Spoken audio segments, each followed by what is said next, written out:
Well, it's now time for us to begin the induction ceremony as we welcome in the 13th class of the SMSU Athletics Hall of Honor. Per tradition, each of the Hall of Honor inductees will choose a special person to present their Hall of Honor plaque this afternoon. Our first inductee is Con Eckstrom. To present Con's Hall of Honor plaque, his wife, Marcy. Marcy, please come forward.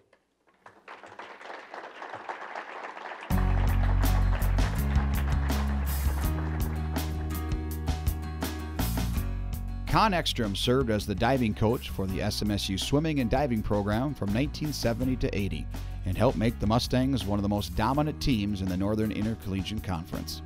During his time as diving coach, SMSU won 5 straight NIC championships from 1973 to 77 and also placed second in the conference 4 times.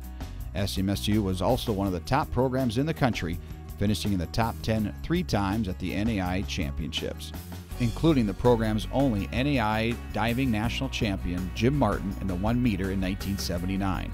SMSU divers swept the conference championships for 9 consecutive seasons. SMSU divers earned 8 NAI All-American honors during Eckstrom's tenure, including the program's only NAI diving national champion, Jim Martin, in the 1 meter in 1979. SMSU divers swept the conference championships for 9 consecutive seasons.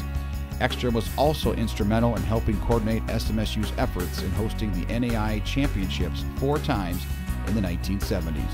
Eckstrom worked at SMSU for 32 years, serving in the university's registrar office and admissions office before retiring in 1992.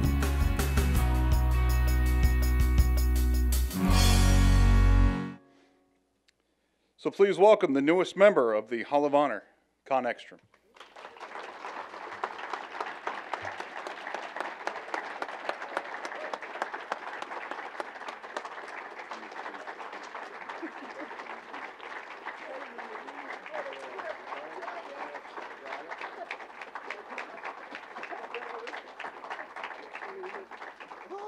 I got my seat here. Take a picture there first. Congratulations. Well deserved, honey. Thank you. Oh, yeah, sit down. There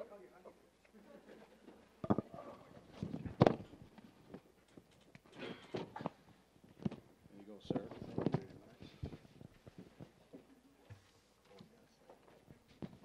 Welcome to the Mustang Lounge, I'm calling it. We're changed up a little bit this year. We're instead of straight speeches, we're just going to have a Q&A to get to know our honorees and talk about their times here at Southwest. And Con, first of all, congratulations. And how did you become the diving coach here at Southwest? And how did you arrive at SMSU? It's on. Oh, it's on. It is on. There you go. How about that? Surprise. No, not really. Well, I'm from Red Wing, Minnesota, a small river town. I swam in the Mississippi. I did some diving at the local pool and in the lake. You know, a swan dive, jackdive, front and back dives. Doesn't that look great? That's the best I can do. Anyway, baseball was my sport. And with that background, how did I ever get into coaching diving? Fun story. When we moved to Marshall, Minnesota, our children already were competitive swimmers and divers. Knowing that, Don Palm assumed I was knowledgeable about the sport, swimming and diving. He was looking for an assistant coach, especially for his divers. He knew very little about diving. I didn't apply. I didn't interview. I was just selected. My job at the college was admissions and registration office. Surprising how former football coach Don Palm and myself, a former baseball coach, put together such a successful swimming and diving program. We were a great team. What we didn't know, we never let anybody show it. Don, would you elaborate on the swimming team's opening ceremony? It was a pretty special thing that went on. Can you talk about that?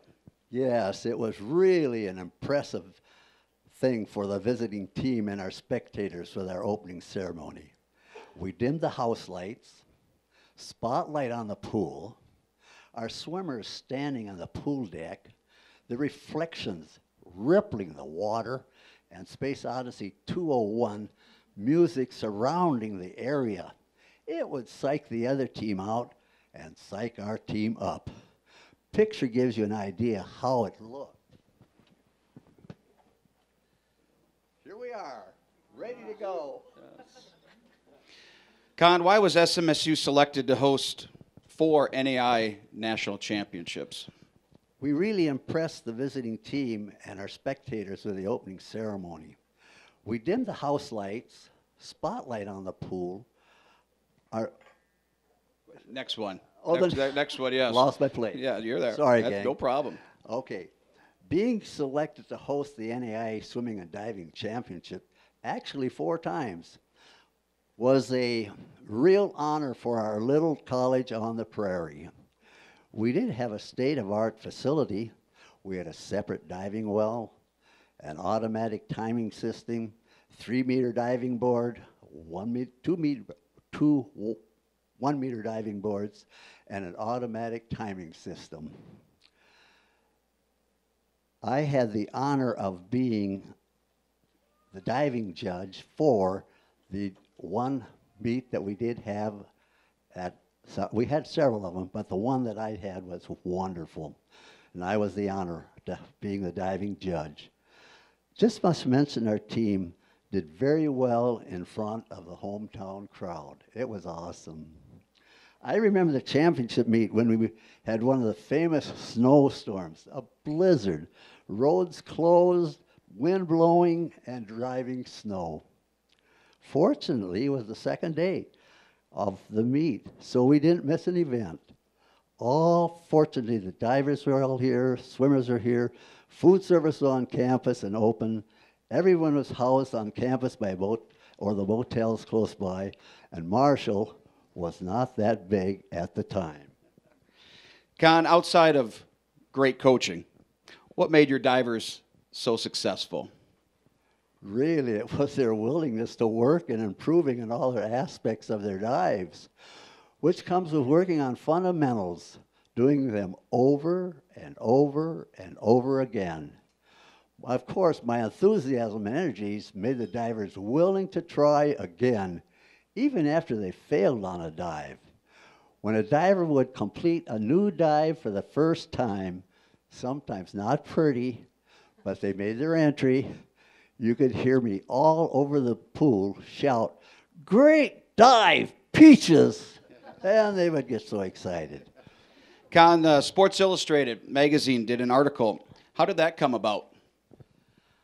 Oh, that came about because of our meet schedule. It was very tough.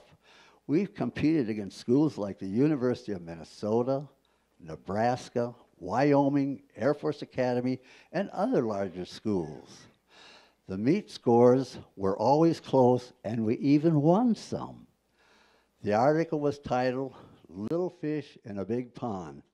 Described our team perfectly. We were really, really the little fish. And I'm very proud of our swimmers and divers for all of their accomplishments. They believed in themselves, worked hard, had fun, and were very successful. Con, last question. What keeps you busy now that you're retired? Oh, that's a pretty simple answer. The hardest part is keeping up with Marcy. Love traveling and camping in our motorhome with family, friends, or just the two of us.